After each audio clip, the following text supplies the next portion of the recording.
Hello guys, आप सभी का स्वागत हमारे एक न्यू वीडियो में। तो आज की वीडियो हम लोग क्लास 9th का chapter number 1 how I taught my grandmother to read.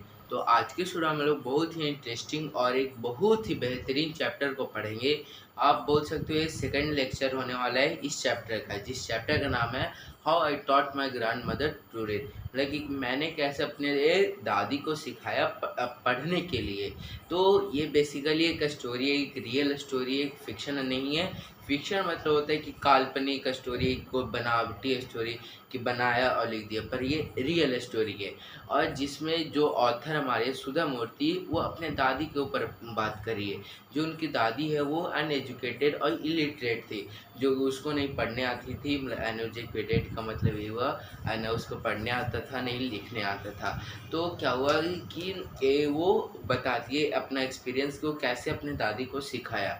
तो चलो शुरू करते हैं। तो सबसे पहले हम लोग पिछले लेक्चर में क्या क्या जाने थे वो मैं आपको बता देता हूँ। कि पिछले लेक्चर में हम लोग ने ये देखा था कि एक जो सुधा मूर्ति है वो नॉर्थ कर्नाटक एक विलेज है, जहाँ पे मतलब नॉर्थ जो कर्नाटक है, कर्नाटका उसके नॉर्थ साइड में कोई विलेज है, उसी वहीं पे वह रहती थी। जो जहाँ पे जो ट्रांसपोर्ट सिस्टम था वो बहुत ही डिले था, कि हर एक दिन लेट आता था। वहीं पे एक मैगज़ीन था करमवीरा। एक करमवीरा वो हमें हर हफ्ते आता था, वीकली मैगज़ीन था, जिसमें एक राइटर थी वो त्रिवेणी। वो कन्नड़ लैंग्वेज में लिखती थी बहुत ही स्टोरी। और उसका स्टोरी का नाम था काशी यात्रा। काशी यात्रा जो उसकी दादी है वो बहुत ही पढ़ने में अच्छा लगता था।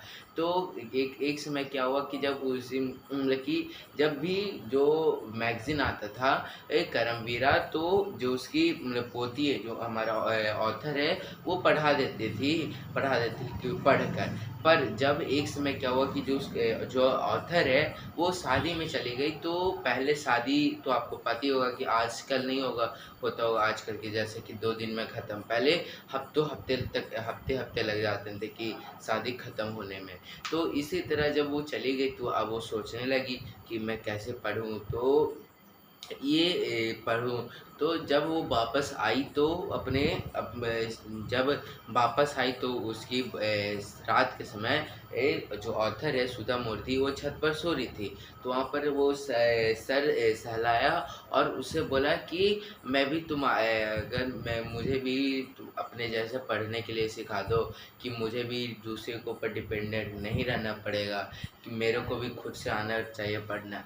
और बताती है वो इसलिए नहीं पढ़ पाई क्योंकि जो उसके फादर्स थे वो बहुत ही बिजी मैन थे, जिसके कारण क्या कि उनको दो दो शादी करना पड़ा। क्योंकि पहले शादी जो मतलब उसकी माँ थी वो मर गई थी, मतलब जो ग्रैंड मदर है उसकी माँ मर गई थी। तो दूसरी माँ आई मतलब कि उसके जो पिता थे वो फिर से शादी किए थे, जो कि ध्यान उसका नहीं रख पाते थे। और पहले ये भी था कि जो मतलब कि जो गर्ल्स होता है उसको पढ़ना पढ़ाना उतना कोई बोल सकते हो उतना काम का कुछ नहीं रहता था, बस ऐसी शौक था। इसलिए लोग पहले लड़कियों को पढ़ाते भी नहीं थे, इसलिए वो बताती कि मैं नहीं पढ़ पाया।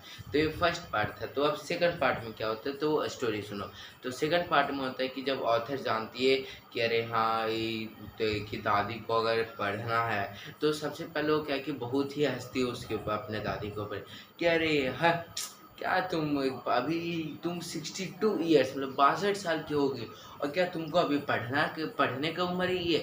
तुमको तो अभी खाली बैठकर आराम करना है। पर जो उसकी दादी थी वो बस हंस देती है कि तुमको भी पता चलेगा जब तुमको भी नहीं आएगा पढ़ने।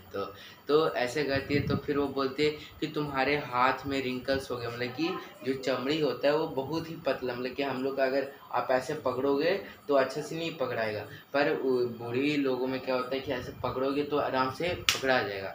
देखिए मेरा उतना अच्छा मतलब है, पर उसका बहुत ही बूढ़ी लोगों का क्या बहुत ही पतला स्किन रहता है, जिसके कारण उसको रिंकल्स बोलते हैं। रिंकल हो गया, आपको चश्मा लग गया है, आपका जो हेयर है वो पूरा वाइट हो गया है, ब्राउन हो गया है, मतलब कि ऐसे कलर्स बोलती है। तो बोलते हैं कि हाँ आपको पढ़ना नहीं है, पढ़ना नहीं है। तो उसकी दादी बस हंस देती है और बोलती है कि हाँ मुझे मन है पढ़ने का। तो उसकी जो सुधा मूर्ति है वो कुछ तो बात है इसलिए पढ़ना चाहती है। तो वो भी कि टीचर बन जाती कि ठीक है, आज से मैं आपको भी सिखाऊंगा, तो सिखाऊंगी। तो जब वो स्कूल से आती थी तो हमेशा क्या कि उसको सिखाती थी। और उसने एक डेडलाइन दिया था। डेडलाइन मतलब होता है कि आप कोई भी एक काम करोगे उसका एक निश्चय टाइम रहेगा, वो उसको डेडलाइन बोलते हैं। तो वही डेडलाइन था। तो डेडलाइन वो दी थी सरस्वती पूजा में। सरस्वती पूजा जो नेक्स्ट है, जो कि दुर्गा पूजा के समय सरस्वती पूजा मनाया जाता है, उस सरस्वती पूजा में मैं आपको पूरा अच्छी तरह से सिखा दूंगी। तो ऐसे हुआ। तो जब अगला सरस्वती पूजा है तो सीख गई।